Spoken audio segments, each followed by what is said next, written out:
Hello students, आप सभी का फिर से स्वागत करता हूं हमारे यूट्यूब चैनल पर। तो स्टूडेंट्स, आज हम लोग लीनियर अलजेब्रा को फिर से शुरू करने जा रहे हैं ओके इस वीडियो के थ्रू। तो इससे पहले मैंने 4 वीडियोस अपलोड किया था।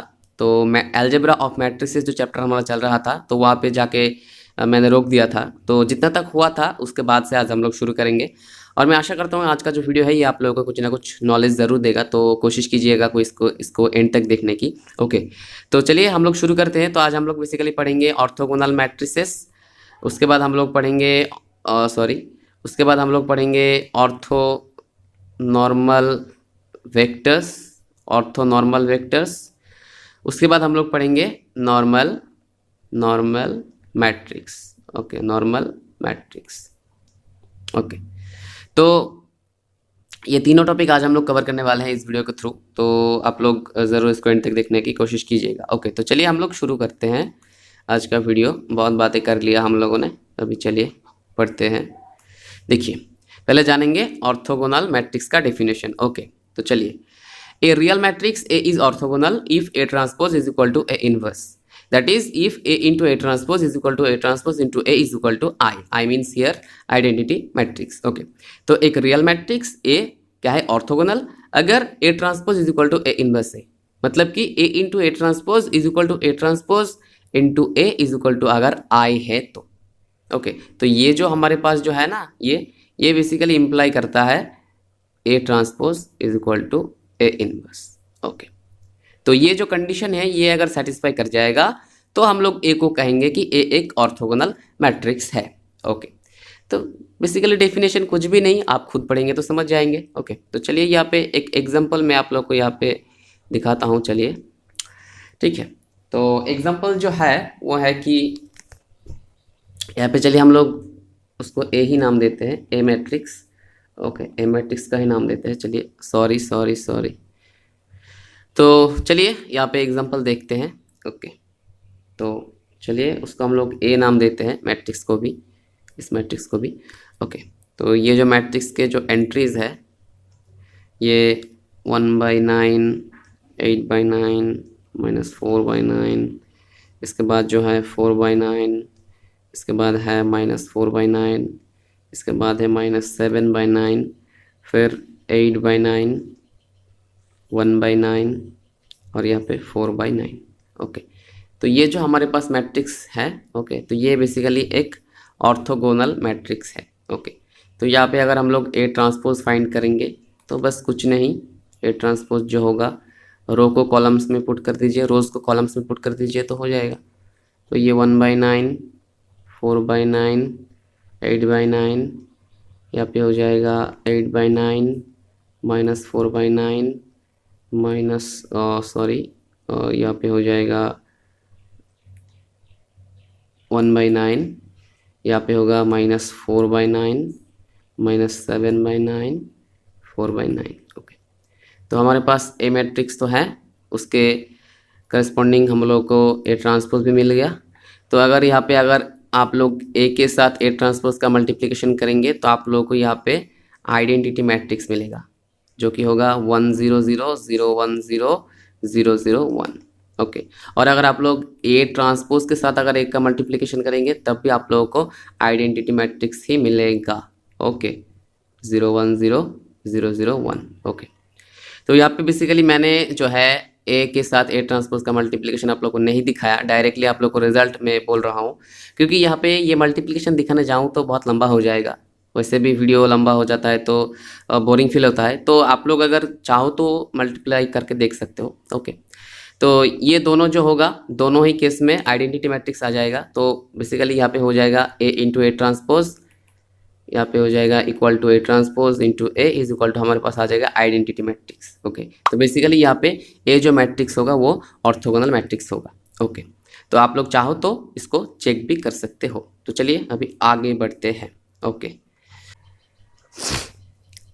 तो अभी देखिए, अभी हम लोग क्या करेंगे कि हमारा इसके बाद जो टॉपिक है वो क्या है, इसके बाद हमारा जो टॉपिक है वो है ortho normal vectors. Okay, ortho normal vectors. तो यहाँ पे हम लोग क्या करेंगे कि ऑर्थोगोनल मैट्रिक्स से ये जो स्पेशल टाइप के जो वेक्टर्स है वो रिलेटेड है। तो हम लोग ऑर्थोगोनल मैट्रिक्स से शुरू करेंगे, फिर जाके ऑर्थोनॉर्मल वेक्टर्स पे रुकेंगे। ओके, तो चलिए हम लोग एक अलग से पेज में इसको करते हैं। ओके ओके, तो पहले चलिए हम लोग क्या करते हैं कि एक मैट्रिक्स ले लेते हैं, चलिए, जो कि हम लोग मान लेंगे पहले कि वो एक ऑर्थोगोनल मैट्रिक्स है। ओके, तो यहाँ पे बेसिकली कुछ भी नहीं, यूजुअली मैं ले रहा हूँ A1 A2 A3 B1 B2 B3 फिर C1 C2 C3। ओके, तो यहाँ पे हम लोगों ने मान लिया कि ये जो मैट्रिक्स है ये ऑर्थोगोनल है। तो बस क्या हो जाएगा कि ऑर्थोगोनल अगर मैट्रिक्स होगा तो हमारे पास कंडीशन सेटिस्फाई होगा कि A into A transpose is equal to A transpose into A is equal to I होगा। ओके, तो बेसिकली अभी हम लोग क्या करेंगे, A into A transpose equal to I या फिर A transpose into A is equal to I, इन दोनों रिजल्ट्स में से हम लोग एक रिजल्ट को लेके चलेंगे, क्योंकि हम लोगों ने तो पहले ही मान लिया कि ऑर्थोगोनल मैट्रिक्स है। ओके, तो चलिए चलते हैं। तो उससे पहले मैं एक चीज़ आप लोगों को यहाँ पे बताना चाहता हूँ कि यहाँ पे जो मैट्रिक्स है, ओके, तो इनके जो रोज़ है, ये जो तीनों रोज़ है, ओके, जैसे कि जो पहला रो है वो क्या है कि A1, A2, A3, दूसरा रो क्या है कि B1, B2, B3। ओके, और अभी यहाँ पे तीसरा है C1, C2, C3। ओके, तो इसको आप लोग U1 नाम दे दो, इसको U2 दे दो और इसको दे दो U3। और इन तीनों को, मतलब ये जो रोज़ है, इनको आप लोग अभी एक एक वेक्टर मान लो। ओके, एक एक वेक्टर मान लो। ओके, इतना तक अभी मानो आप लोग, फिर आगे जाके हम लोग को पता चल जाएगा कि क्या मैं बोलने की कोशिश कर रहा हूँ। ओके, तो अभी ये जो तीनों रोज़ है इनको हम लोगों ने एक एक वेक्टर मान लिया। ओके, तो अभी चलिए, अभी जो हमारा था कि मैंने बोला कि A into A transpose is equal to I या फिर A transpose into A is equal to I, इन दोनों रिजल्ट्स में से हम लोग एक को लेके चलेंगे। तो चलिए हम लोग A into A transpose is equal to I जो हमारा रिजल्ट है उसको लेके चलते हैं आगे। ओके, उसको लेके हम लोग आगे चलते हैं। ओके, तो यहाँ पे A का ट्रांसपोज क्या हो जाएगा, यहाँ पे A का जो ट्रांसपोज है वो आ जाएगा हमारे पास कुछ ऐसा कि A transpose is equal to A transpose is equal to आ जाएगा हमारा, देखिए रोज को कॉलम्स में पुट कर दीजिए तो हो जाएगा A1 A2 A3 B1 B2 B3 C1 C2 C3।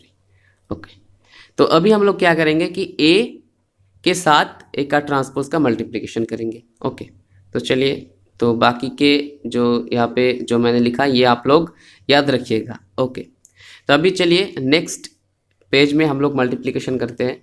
Okay, यहाँ पे नेक्स्ट एक पेज में हम लोग मल्टीप्लिकेशन करते हैं। चलिए देखिए, तो चलिए फिर से यहाँ पे मैट्रिक्स दोनों को मैं लिख देता हूँ छोटा छोटा करके, क्योंकि यहाँ पे रिजल्ट जो होगा वो ये थोड़ा सा बड़ा होगा, इसीलिए अलग सा पेज लेना पड़ा।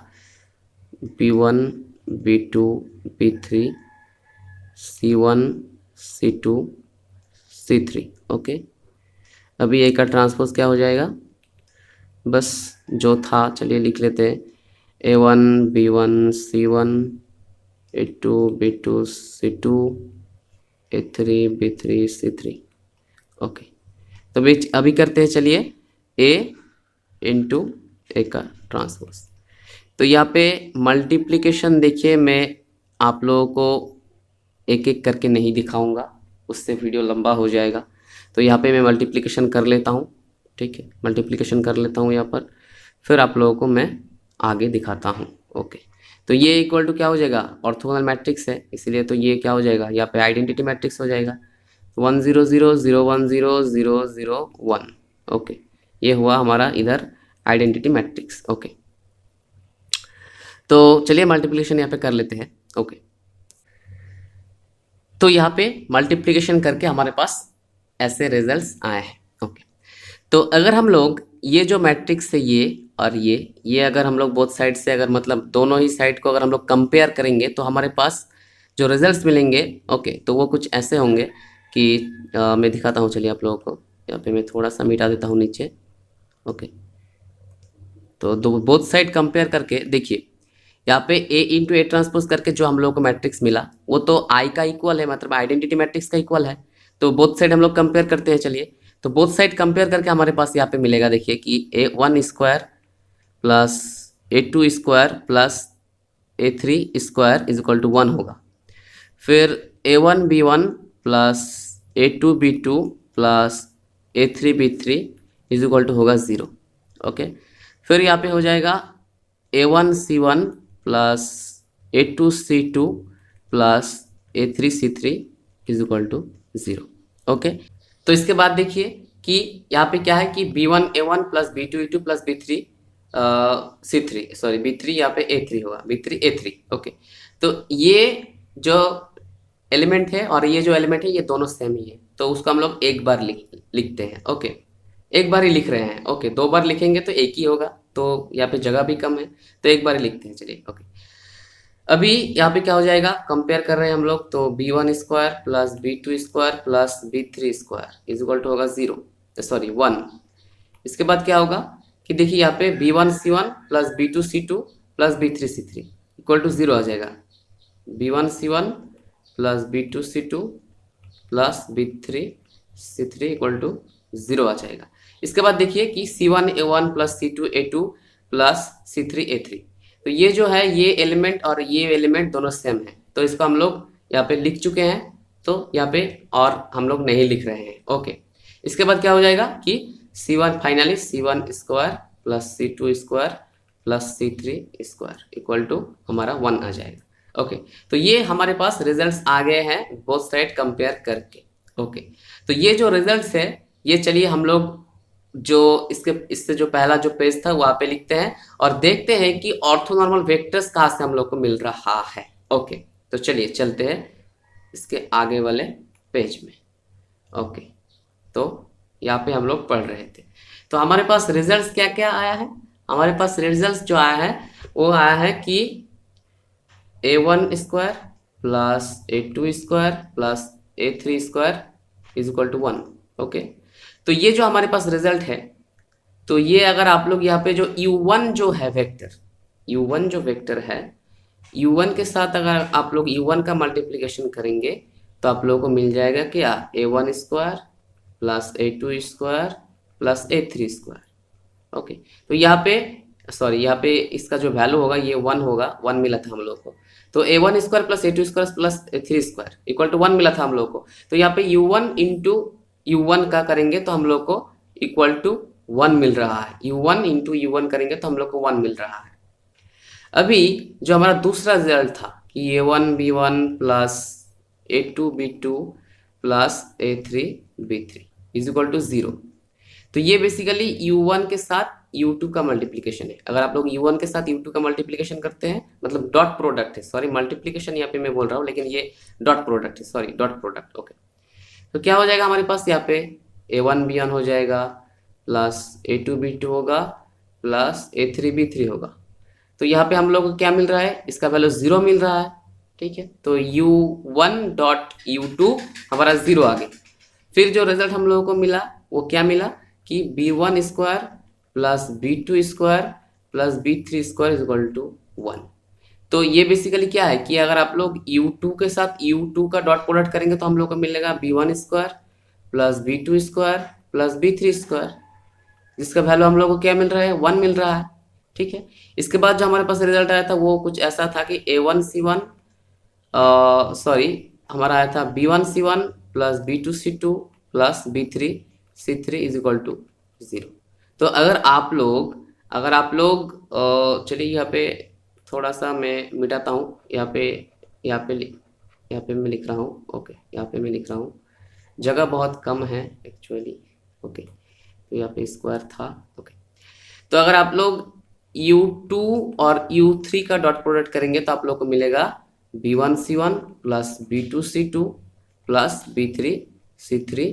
ओके, तो यहाँ पे इक्वल टू 0 आ रहा है, तो इक्वल टू 0 हो गया, तो इक्वल टू हमारा 0 हो रहा है क्योंकि यहाँ पे तो हम लोग को मिला के 0। ओके, इसके बाद जो हमारा रिजल्ट था वो था क्या कि A1 C1 plus A2 C2 plus A3 C3 equal to 0। तो ये बेसिकली जो रिजल्ट है वो ये है कि U1 के साथ अगर आप लोग U2 का डॉट प्रोडक्ट करेंगे तो आप लोग को मिलेगा A1 C1 plus A2 C2 plus A3 C3, जिसका वैल्यू हम लोग को मिल रहा है 0। इसके बाद जो हम लोगों को फाइनल रिजल्ट मिला था वो था C1 square plus C2 square plus C3 square is equal to 0।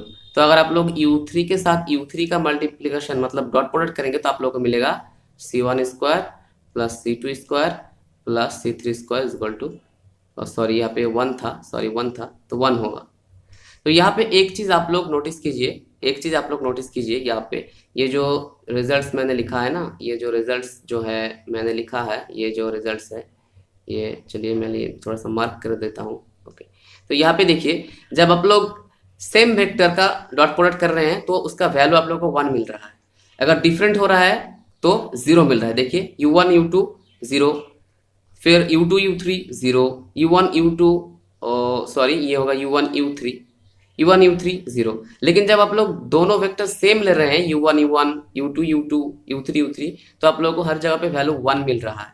Okay, तो अभी देखिए कि ये सब कुछ तो हम लोग को मिल रहा है। ओके, तो अभी चलिए समझते हैं ऊपर में। ओके, अभी समझते हैं यहाँ पर कि ये जो वेक्टर्स आप लोगों को, ये जो 3 वेक्टर है कि U1 U2 U3, ओके, तो इनके बीच में क्या रिलेशन हो गया कि अगर आप लोग दोनों सेम वेक्टर डॉट प्रोडक्ट करते हैं तो उसका वैल्यू 1 आ रहा है और डिफरेंट करते हैं तो उसका वैल्यू 0 आ रहा है।